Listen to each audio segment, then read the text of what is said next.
नमस्कार, news India देख रहे हैं आप। आपके साथ मैं हूं चारुल शर्मा। सुबह के 8 बज चुके हैं और हम आपके लिए लेकर आए 8 बड़ी खबरें।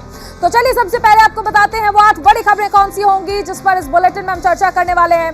प्रधानमंत्री नरेंद्र मोदी आज हिमाचल के मंडी जाएंगे और यहां युवा सम्मेलन को संबोधित करने वाले हैं। दूसरी खबर बिहार से है, जहां अमित शाह के दौरे का आज दूसरा दिन है और बिहार में सियासत अपने चरम पर है। वार पलटवार का दौर लगातार जारी है। तीसरी खबर की अगर बात कर लें तो कांग्रेस अध्यक्ष पद का नामांकन आज से शुरू हो चुका है और 30 सितंबर को नामांकन की आखिरी तारीख तय की गई है। चौथी अहम खबर, इसमें बात करेंगे कांग्रेस की एक दिन के विश्राम के बाद आज से फिर से भारत जोड़ो यात्रा शुरू हो रही है।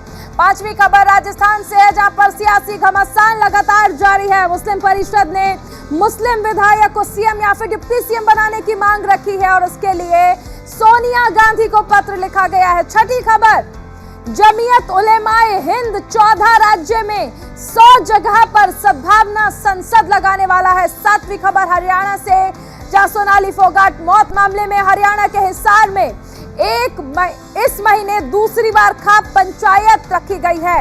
और आठवीं खबर, बात बारिश की होगी। बता दें कि उत्तराखंड, पश्चिमी यूपी, दिल्ली समेत कई राज्य में भारी बारिश का अलर्ट जारी किया गया है। तो ये 8 बड़ी खबरें।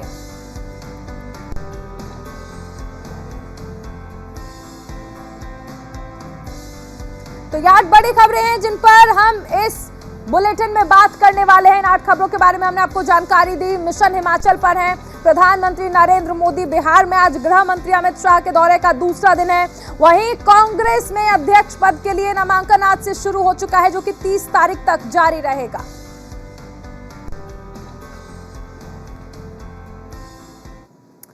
सबसे पहले बात करते हैं सबसे पहली खबर की। हिमाचल प्रदेश में विधानसभा चुनाव से पहले बड़े चेहरों का हिमाचल आना जाना लगातार चल रहा है। आज प्रधानमंत्री नरेंद्र मोदी भारतीय जनता युवा मोर्चा की रैली को संबोधित करने मंडी आ रहे हैं। इतिहास में ऐसा पहली बार हो रहा है जब प्रधानमंत्री नरेंद्र मोदी युवा मोर्चा की रैली को संबोधित करेंगे। हिमाचल भाजपा की ओर से रैली को भव्य और सफल बनाने की तैयारियां जोरों पर हैं।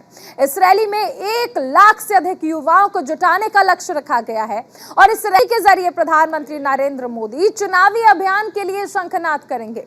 इस दौरान उन्हें गिफ्ट के तौर पर शिव का नाद रणसिंघा दिया जाएगा। वहीं पीतल से बने वाद्य यंत्र को खास तौर पर देव समाज की देखरेख में तैयार किया गया है। बता दें कि वाद्य यंत्र हिमाचल प्रदेश में खासा महत्व रखता है।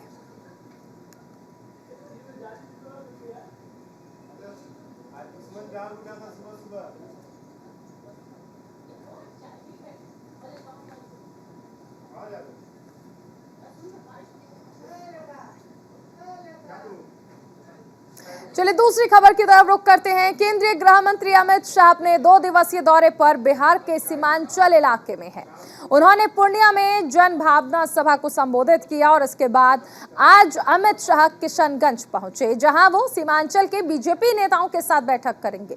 बैठक में अमित शाह सीमांचल की प्रमुख समस्याओं और लालू नीतीश तेजस्वी की जोड़ी से निपटने के लिए सियासी रणनीति पर बीजेपी के प्रमुख नेताओं के साथ चर्चा करेंगे।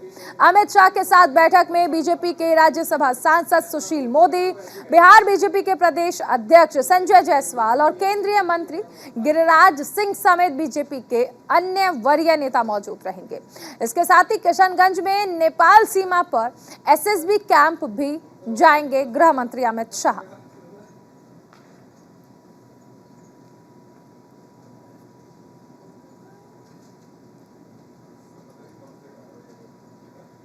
तीसरी खबर कांग्रेस अध्यक्ष पद के चुनाव से जुड़ी हुई है, जिसके लिए सरगर्मियां तेज हो चुकी हैं।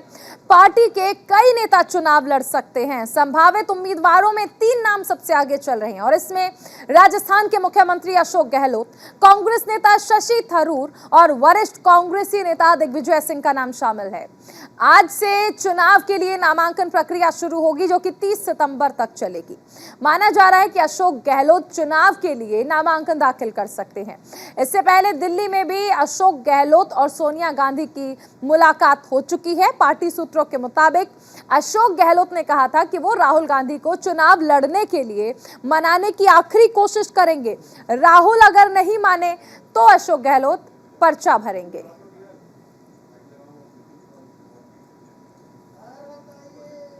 तो आज से नामांकन शुरू हो रहा है कांग्रेस अध्यक्ष पद के लिए, जो कि 30 सितंबर तक चलेगा।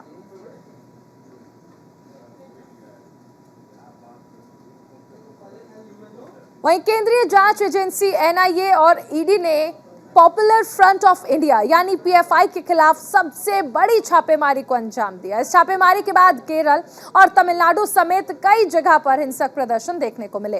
इस बीच कांग्रेस ने 23 सितंबर को भारत जोड़ो यात्रा को आराम दिया, जिसके बाद आज त्रिशूर से यात्रा शुरू होगी। बता दें कि कांग्रेस की भारत जोड़ो यात्रा ने 333 किलोमीटर पूरे कर लिए हैं।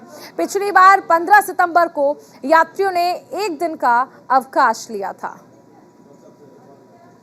तो कांग्रेस की भारत जोड़ो यात्रा एक दिन के विश्राम के बाद आज फिर से शुरू हो चुकी है।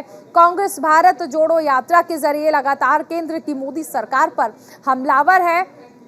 मकसद कश्मीर तक जाना है और यहां से देखिए साउथ से इस यात्रा की शुरुआत की गई है और इसका अंत जो है वो कश्मीर में जाकर होगा। इसको लेकर आप देख रहे हैं कि लगातार कांग्रेस के वरिष्ठ नेता इसमें शामिल हो रहे हैं। आज त्रिशूर से फिर से इस यात्रा का आगाज किया जा रहा है। इसकी अध्यक्षता राहुल गांधी कर रहे हैं। भारत जोड़ो यात्रा 333 किलोमीटर पूरे कर चुकी है। राजस्थान में सियासी घमासान जारी है। राजस्थान के सीएम अशोक गहलोत के इस्तीफे की अटकलों के बीच मुस्लिम परिषद ने एक अनोखी मांग रखी। बता दें कि मुस्लिम परिषद ने सोनिया गांधी को पत्र लिखकर कहा कि वो इस बार किसी मुस्लिम शख्स को सीएम या फिर डिप्टी सीएम बनाए। मुस्लिम परिषद का कहना है कि कांग्रेस की सरकार बनाने में सबसे बड़ा योगदान मुस्लिम समाज का है, फिर भी मुस्लिम समाज को महत्व नहीं दिया जाता। पिछले निकाय चुनाव में भी कांग्रेस ने मुस्लिम समाज से कई वादे किए, लेकिन वो वादे आज तक पूरे नहीं हुए और इसीलिए किसी भी मुस्लिम विधायक को मुख्यमंत्री बनाया जाए या फिर बेहतर पोर्टफोलियो के साथ एक उप मुख्यमंत्री मुस्लिम विधायक में से किसी को बनाया जाए। साथ ही कम से कम 3 विधायकों को राज्य मंत्रिमंडल में शामिल किया जाए।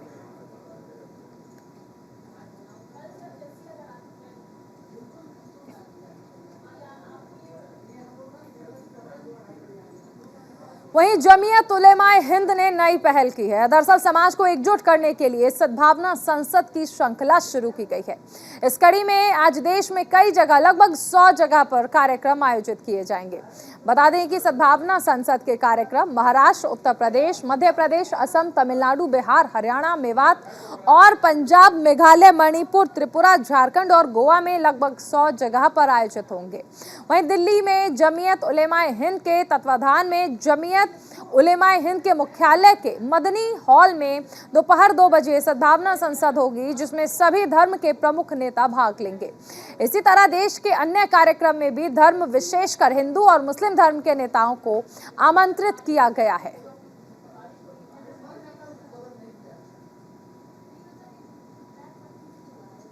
जमीयत उलेमाए हिंद सद्भावना संसद लगाने वाला है। 14 राज्य में 100 जगह पर सद्भावना संसद का आयोजन किया जाएगा। समाज को एकजुट करने के लिए ये पहल की गई है।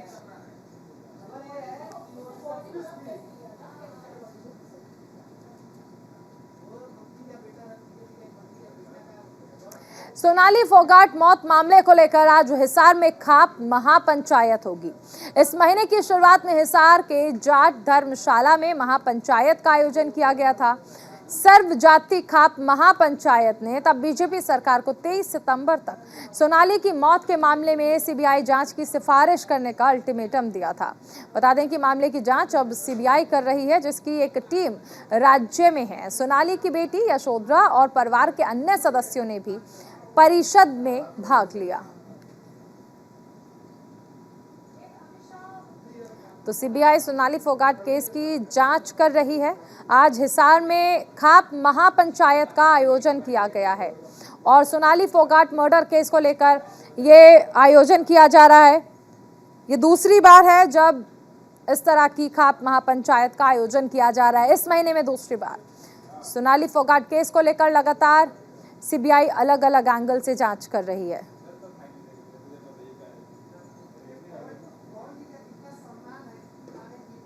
और अब बात करते हैं मौसम की। मॉनसून जाते जाते देश के कई हिस्सों में कहर बरपा रहा है। पिछले कुछ दिनों से दिल्ली एनसीआर सहित कई राज्यों में मौसम का मिजाज बदला हुआ है। कई राज्यों में झमाझम बारिश हो रही है। मौसम विभाग ने कई राज्यों में बारिश का अलर्ट जारी किया। उत्तराखंड और पश्चिमी यूपी में भारी से अति भारी बारिश की चेतावनी के बीच ऑरेंज अलर्ट जारी हुआ। मौसम विभाग के मुताबिक उत्तराखंड, पश्चिम उत्तर प्रदेश, बिहार, पश्चिम बंगाल, झारखंड, पूर्वी मध्य प्रदेश में मूसलाधार बारिश होने की संभावना है। वहीं पश्चिमी मध्य प्रदेश और मध्य महाराष्ट्र में अगले 2 दिनों तक गरज के साथ तेज बारिश का अनुमान है। बता दें कि दिल्ली एनसीआर में मौसम ने अचानक अपना मिजाज बदला और तेज बरसात लगातार चल रही है। मौसम विभाग का कहना है कि आज भी बारिश का मौसम बना रहेगा।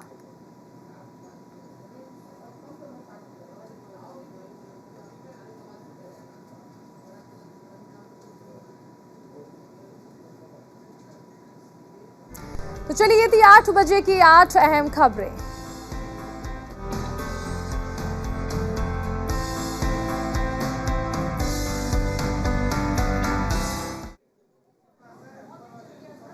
चलिए, कुछ और खबरों का रुख करते हैं। राजस्थान के सीएम अशोक गहलोत का कांग्रेस अध्यक्ष बनना लगभग तय माना जा रहा है और ऐसे में अब राजस्थान के नए सीएम को लेकर चर्चाओं का बाजार गर्म है। कई नाम सामने आ रहे हैं और इसके लिए लॉबिंग भी शुरू हो गई है। सचिन पायलट का नाम राजस्थान के सीएम पद की रेस में सबसे आगे है। उन्हें पार्टी के कई नेताओं का समर्थन भी हासिल है। गहलोत सरकार में मंत्री बने राजेंद्र गुढ़ा ने भी सचिन पायलट पर ही अपनी आस्था जताई है। साथ ही उन्होंने सीएम पद के लिए सबसे बेहतर भी सचिन पायलट को बताया।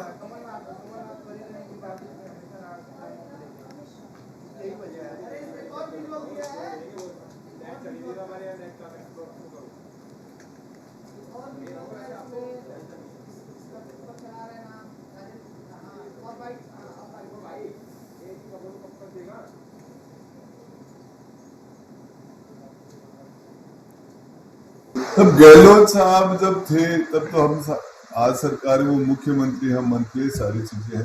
और गहलोत साहब का जब ऑल इंडिया का अध्यक्ष बनना तय हो गया और इसमें गहलोत साहब ने ये बात सारी कह दी कि उन्होंने खुद भी उसके लिए एग्री हो गए, सहमत हो गए, तो अब उसके बाद मेरी जानकारी के हिसाब से कांग्रेस में सचिन पायलट से बेस्ट कोई फैसला था नहीं बचा। ये फैसला हाईकमान को करना है। हाईकमान जो फैसला करेगी उसके अंदर सारे के सारे कांग्रेस टोटल, जिनमें हम बसपा से आए 6 भी शामिल है, उनमें निर्दलीय भी सारे शामिल है, जो सहयोगी वो सारे के सारे साथ रहेंगे कारण के। वहीं राजस्थान में सियासी उठापटक के बीच राजस्थान के खेल मंत्री अशोक चांदना का बयान सामने आया। मंत्री अशोक चांदना ने सीएम पद का दावेदार कौन होगा इससे लेकर बयान दिया। उन्होंने कहा कि सीएम आला कमान ही तय करेगी। साथ ही उन्होंने कहा कि अशोक गहलोत ही राष्ट्रीय अध्यक्ष बनेंगे।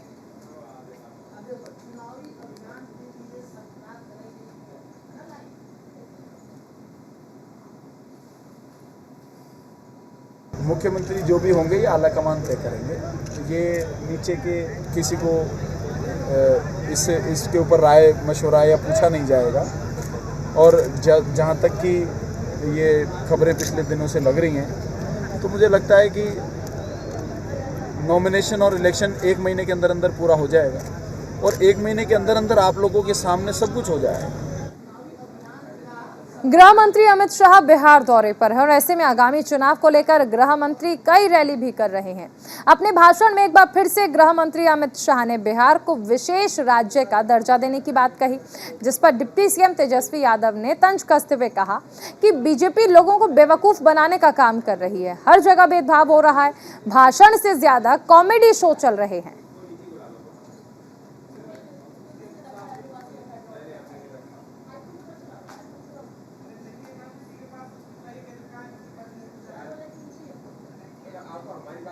वहीं अमेठी में आगामी त्योहारों को देखते हुए इलाके में शांति, सुरक्षा और कानून व्यवस्था को बनाए रखने के लिए मिशन शक्ति अभियान जारी किया गया।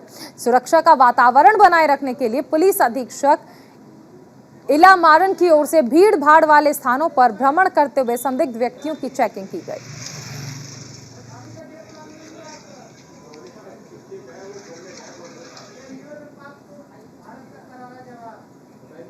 देखिए, ये आगामी त्योहारों को देखते हुए और नॉर्मल लॉ एंड ऑर्डर का दृष्टिगत आज मेरे द्वारा मुंशीगंज पुलिस के साथ कस्बा मुंशीगंज में पेट्रोलिंग किया गया है। इसके द्वारा हम जहाँ फोर्स का और त्योहारों की तैयारी के बारे में भी ब्रीफ किया गया है।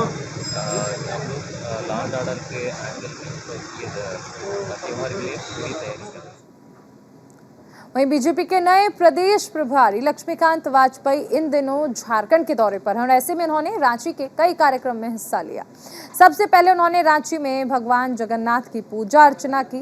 इस मौके पर रांची के सांसद संजय सेठ और विधायक नवीन जायसवाल समेत पार्टी के कई नेता और कार्यकर्ता मौजूद रहे। पूजा अर्चना के बाद स्थानीय सांसद और विधायक की ओर से उन्हें भगवान जगन्नाथ की तस्वीर भेंट की गई। वहीं प्रदेश प्रभारी लक्ष्मीकांत वाजपेयी ने आगामी लोकसभा चुनाव के मद्देनजर संगठन को मजबूत करने का मंत्र भी दिया।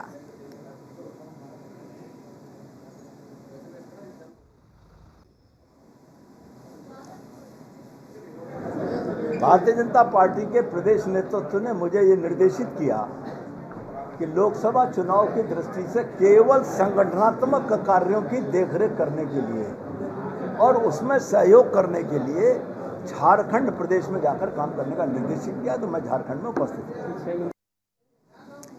प्रधानमंत्री टीबी मुक्त भारत अभियान कार्यक्रम के दौरान झारखंड के राज्यपाल रमेश बैस ने स्वास्थ्य मंत्री बन्ना गुप्ता के सामने राज्य के सबसे बड़े सरकारी अस्पताल रिम्स की व्यवस्था पर सवाल उठाए। उन्होंने कहा कि वहां की हालत को सुधारा जाए। साथ ही हाईकोर्ट भी रिम्स की दुर्दशा पर सवाल खड़े कर चुका है। इन सवालों पर स्वास्थ्य मंत्री बन्ना गुप्ता ने कहा कि राज्यपाल के सुझाव का हम स्वागत करते हैं, उनकी बातों का ध्यान रखा जाएगा।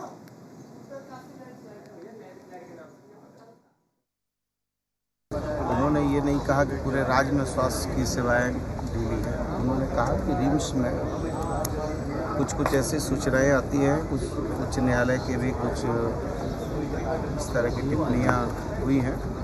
निश्चित तौर पर महामहिम राज्यपाल महोदय के आदेश निर्देश को हम पूरे विभाग में फिर से समीक्षा करेंगे और समीक्षा करके नित्य प्रतिदिन, चूँकि स्वास्थ्य सेवाएं हैं, इसमें नित्य प्रतिदिन सुधार की गुंजाइशें होती हैं और बढ़िया करने का प्रयास करेंगे। और निश्चित तौर पर यदि आप इसको नकारात्मक दृष्टिकोण में क्यों लेते हैं, हम इसको पॉजिटिव दृष्टिकोण में लेते हैं कि उनका यदि ध्यान है, आपका भी ध्यान है और लोगों का भी ध्यान होना चाहिए तो बेहतर से बेहतर होगा। क्योंकि दुनिया में बहुत सारी और नई नई टेक्निक आ रही है, तो उनके आदेश निर्देश का अक्षरशः पालन हो। वहीं झारखंड में सीएम आवास पर आंगनबाड़ी केंद्र की सेविकाओं ने मुख्यमंत्री हेमंत सोरेन का जोरदार स्वागत किया, साथ ही अभिनंदन किया। इस मौके पर मुख्यमंत्री ने कहा कि अगर आगे भी उनकी सरकार बनी तो मानदेय के साथ हर वर्ष सरकार बोनस भी देगी।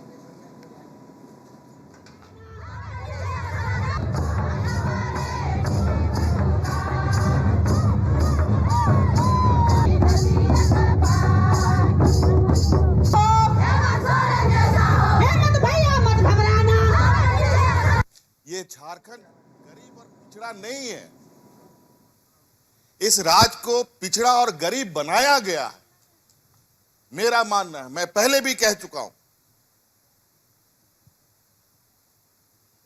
अगर हम लोग अस्थिर से आने वाले वर्षों में भी इसी तरीके से मजबूती से आपके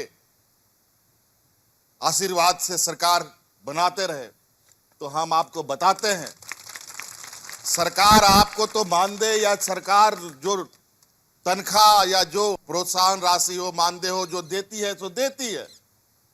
सरकार इतना संसाधन व्यवस्था करने में जुटी है कि आप लोगों को हर साल बोनस देने का भी काम करेगी। वहीं देहरादून में मुख्यमंत्री पुष्कर सिंह धामी के आदेश पर आधी रात को अंकिता भंडारी की हत्या के आरोपी पुलकित के रिजॉर्ट पर बुलडोजर चलाया गया। डीजीपी अशोक कुमार ने बताया कि सीएम के आदेश के बाद पौड़ी प्रशासन और पुलिस ने कार्रवाई शुरू कर दी। आधी रात को ही पुलिस टीम ने आरोपी के रिजॉर्ट को ध्वस्त करवाना शुरू किया। वहीं अंकिता की हत्या के मामले में सीएम धामी ने सख्त कार्रवाई के निर्देश दिए। उन्होंने घटना को बेहद दुखद बताया। सीएम ने कहा कि जिस किसी ने भी अपराध किया है उसे हर हाल में कड़ी सजा दिलाई जाएगी।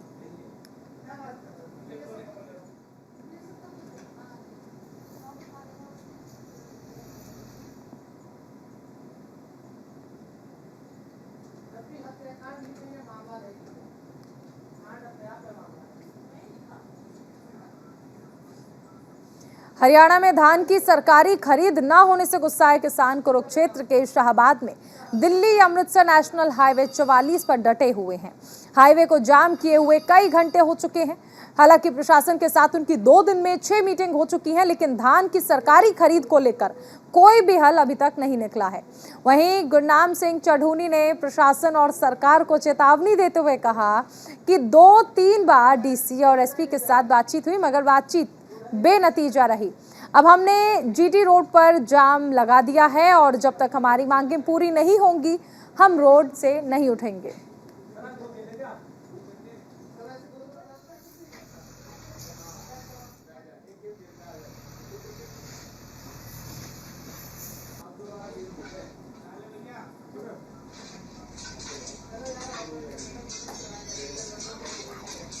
ये सीधी तस्वीरें आपको दिखाई जा रही हैं कुरुक्षेत्र से, जहां पर दिल्ली अमृतसर नेशनल हाईवे पर किसानों ने जाम लगा दिया है। कुरुक्षेत्र में जीटी रोड पर किसान डटे हुए हैं। उनका कहना है कि 6 बार प्रशासन से पिछले 2 दिन में बातचीत हो चुकी है, लेकिन बातचीत बेनतीजा रही है। करनाल और कुरुक्षेत्र की ये तस्वीरें हैं जो हम आपको दिखा रहे हैं कि लगातार विरोध प्रदर्शन किया जा रहा है। कुरुक्षेत्र में जीटी रोड पर किसान डटे हुए हैं।